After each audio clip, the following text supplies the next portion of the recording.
So when I think of what perfectionism looks like, I'm going to give you a really concrete example. I remember working as a psychologist in a school and coming across this young woman. She was in junior high, looking up at marks that had been put on a wall. And her little body was looking up at the marks, and her eyes had tears in them. So, being the counselor at the school, I walked up to her and just noticed the sort of sadness that was washing over her face and what she was noticing on the wall. And I asked her what was up. And she said, I got the top mark in my class. I'm like, you know, some people would be pretty proud of that. But as I look at you, it looks like your reaction is sort of different. And the tears started sort of trickling down her cheeks. And she said, it just feels like pressure to me. And in that moment, it was just a absolutely heartbreaking but perfect snapshot of what perfectionism really looks like. It is an unrelenting need to perform at a level of almost unattainable level. And even when you make it, it's not good enough, or you know that it's something that, how am I going to sustain this and do it again? So that's one way that perfectionism can look. Perfectionism can also look very different than that. It can look like procrastination. So someone that holds back because if I try to do something, I'm so fearful of what the consequences are going to be if it's not up to my standard, I can't even get started. I'm frozen. And so those might be a couple examples of, I think when I think of teenagers, that's sort of often how it shows up. I'll give you another one. I would say sort of this sort of rock star young woman that really looks like they're doing it all.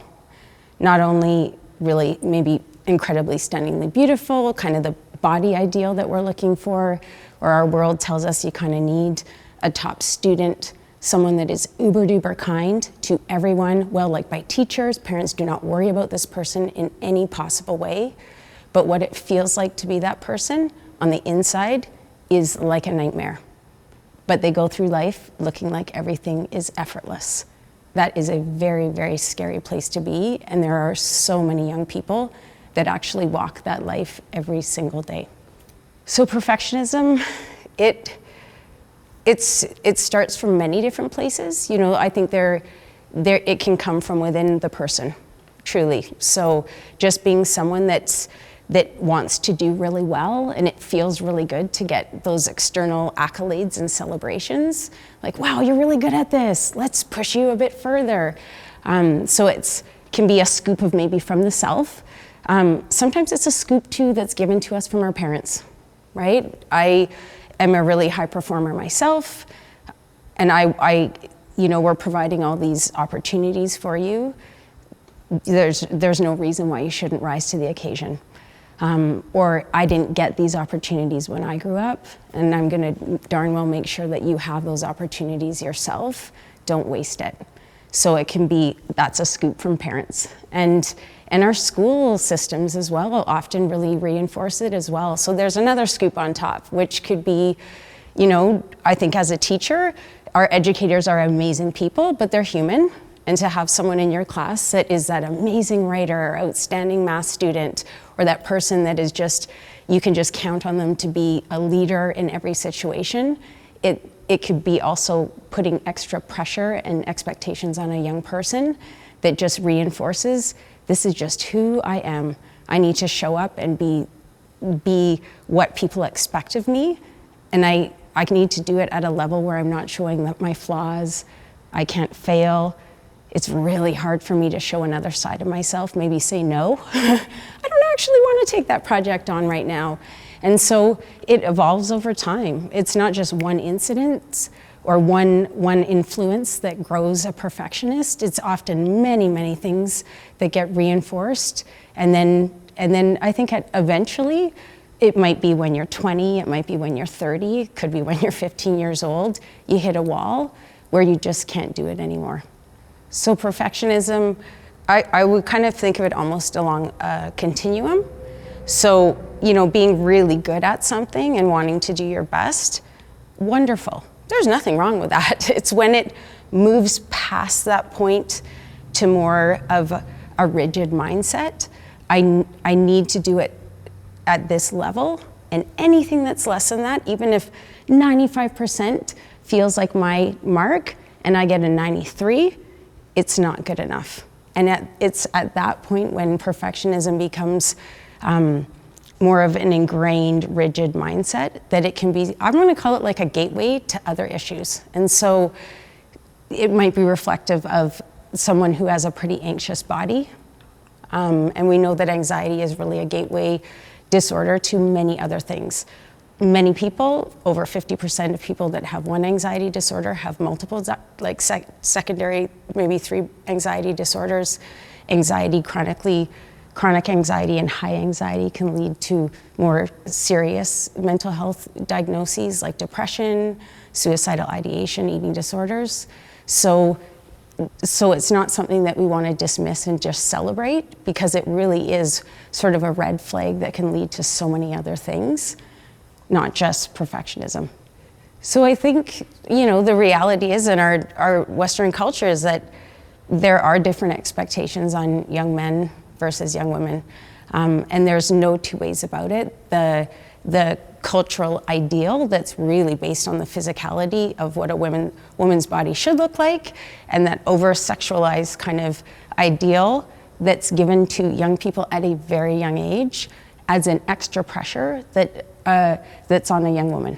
I'm not minimizing or dismissing that there aren't pressures on young men as well, but it's not often that thin needs to be curvy in the right sort of spots ideal.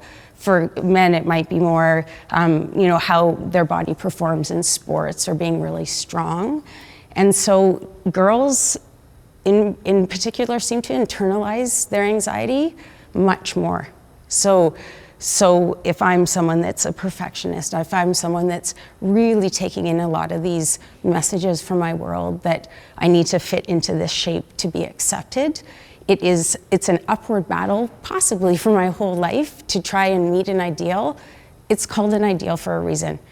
It's not supposed to be true, but we're bombarded with many messages that tell us this is how it is. It's effortless to wake up looking this way, getting the job that you want, having the lifestyle that you want, when in reality, talk to anyone that's been a leader in their field or been an exceptional artist or dancer, whatever they might be.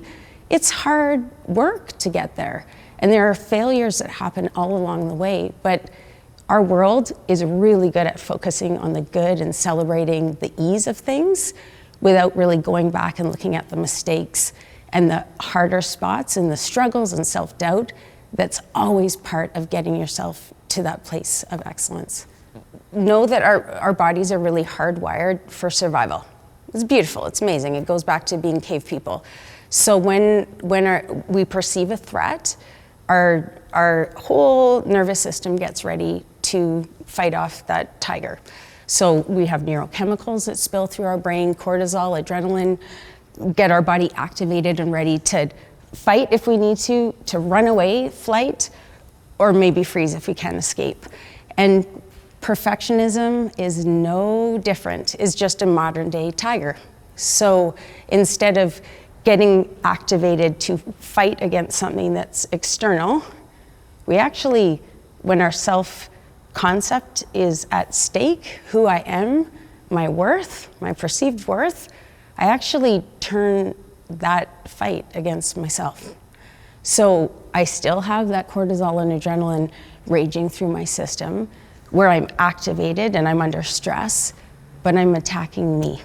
And so what we start to see are people that say, I just can't relax. I can't stop thinking about things, ruminating. It's really hard for me to fall asleep, or I wake up several times through the night, and I wake up in the morning and I'm exhausted. And so being mindful of some of the things what might be noticing in ourselves that might really be some of those red flags that start to tell us, okay, this started off being something that I was really proud of. I was working towards this goal, But now it's moved into an area where I'm starting to see some physical consequences, maybe even the way I view myself and the pressure that I'm putting on myself. And there's no shame in saying, I need some help. And so I guess that, there's a lot of talk around self-compassion, and that really is a big remedy and a conversation and kind of a practice that can help be a bit kinder to ourselves if our sort of number one enemy is the body that we're in. We know that it is a really significant issue in our world. We know that for many people, they might look really good on the outside, but striving towards unattainable goals constantly and living in that world of being kind of a perfectionist or having high anxiety, we need to have a space where we can talk about this openly. So any problem, if it's kept in isolation, which is really easy to do when it feels like there's this part of me that I'm confused about, it feels I don't even know how to turn it off, we keep it to ourselves. So having parents, having teachers, people in our community speak more openly about some of the pressures that are on young people, and not just one in every classroom. So 3 months ago, they surveyed young people from grade 7 to 12, and 51% of the young women in grade 11 in our school system have reported severe anxiety, like twice the rate of young men. So across the board, there's this high anxiety being reported by young women. Still, it's there for young men, but it's too high. There's no way that 51% of people who are 16 years old should be waking up feeling tired, feeling like there's too many things to finish on their list, having trouble remembering things, having that fight against themselves happening, I'm gonna say on a chronic daily basis, because we know it's gonna lead to something yucky. Possibly talking about some of the research would be neat in a health class, but also having, I'm gonna say, a school system, because we can't always trickle it back to the families. If it happens in the family, wonderful too, but school systems that actually make space for you to safely fail is huge. So how do I learn to fail and feel the stuff that goes along with that, but then go back and pull out the learnings and the things from that failure that are gonna help me the next time I go into a situation, and have that expectation that failure and mistakes is totally part of the process. So if someone is hearing what I'm talking about and it's kind of stirring stuff up even within yourself, first of all, notice that. What your body is telling you is so wise. This is the stuff we don't want to forget about. And so I do this with myself, and I teach clients this all the time, is often the stuff we say to ourselves, we would never, ever say to anyone else, unless we were a total sociopath. And so if you can get into the habit of catching yourself in those moments where that internal critic starts to raise its ugly head and really start saying yucky things to you. You said you do this, you better get it right. What's gonna happen if you don't get that grade? You're not gonna get into the university you want. You're gonna be homeless, whatever it might be. You can't sleep, you need to do this. Catch yourself doing it and imagine your little 5-year-old self beside you. So me as a 5-year-old, I had a big lumpy afro, buck teeth, but like a nice little kid, right? And so if I could imagine that little 5-year-old coming up to me and going, oh my gosh, I'm the worst kid ever. I didn't work as hard as I should have, and I got a really bad mark on a test, and I'm gonna disappoint my parents, and I'm just the most worthless person ever. How would you imagine responding to that little kid? And it just softens your heart towards it. And I would actually use your imagination. So imagine lifting up that little 5-year-old, how you take care of your own kids. Come sit on my lap, I'm gonna take care of you. And you can say it out loud, you could say it in your imagination, but use a really soft voice, whatever that gentle touch might be, but really take care of that child's self. Kiddo, all of us have times where we don't feel super proud of what we've done. But at the end of the day, you have to know you're a kind person and you tried your best. Life is long. This is just one blip in your world, and no matter what, you're always loved. And I'm so glad you shared this with me. Whatever that is that you would do to take care of that little 5-year-old, that as we say this to ourselves, we are still having oxytocin, which is a beautiful hormone that spills through our brain and body that makes us feel love, it makes us feel kind, it calms our nervous system down. So as an antidote to that criticism, being compassionate would be a really important practice. So, and if you're a perfectionist, I'm gonna say if you're a human in this world, really, wouldn't it be nice if we took time to be tender and kind to ourselves over and over and over? There's an amazing young woman that I'm working with who's a university student and will go off to do amazing things, but super anxious and a total perfectionist. And she's like, I take care of my 5-year-old all the time, and every single one of my friends, I've told them about this, and we all take care of our 5-year-old selves.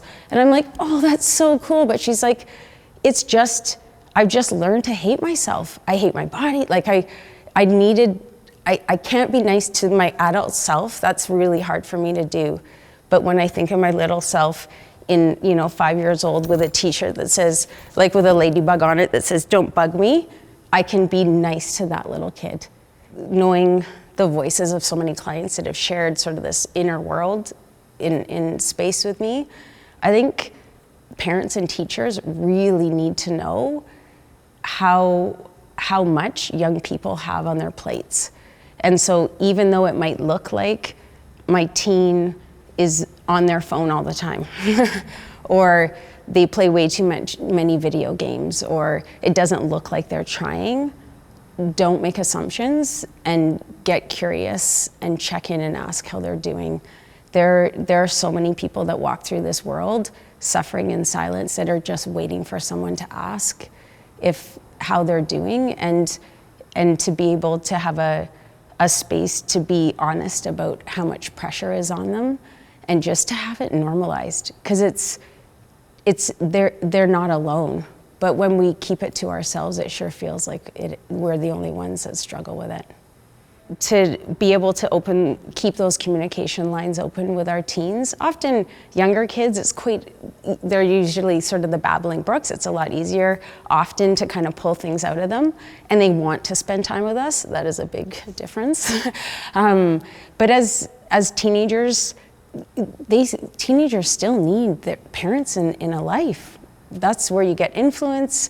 That's where you get some maybe grounded support, and finding ways to be with your teen, not necessarily looking them straight in the eye, but going on walks together, finding if there's something that you can enjoy doing together, going on a drive with your teenager.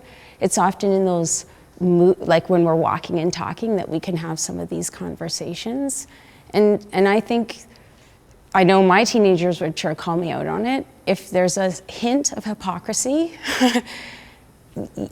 you've lost them. So being more vulnerable, maybe more honest about your own mistakes, it's a window into being able to possibly, they're gonna be able to share a little bit of their world with you as well. When we're moving, we're naturally kind of regulating our body. Especially, this is like classic sort of with teen boys. If you can get out on a walk and have some movement, it's so much easier. Eye gaze is one of these things that like historically shows like confrontation. And so often young women really respond well, women in particular, like all through the ages, really respond quite well to eye gaze and really intense looks. But for lots of young men, it feels quite intimidating. One takeaway that I would love everyone to kind of walk away having percolating in their mind is to not forget how important it is to check in with how you feel on the inside. It's beautiful to work hard and to want neat things in life and to do your best. Amazing.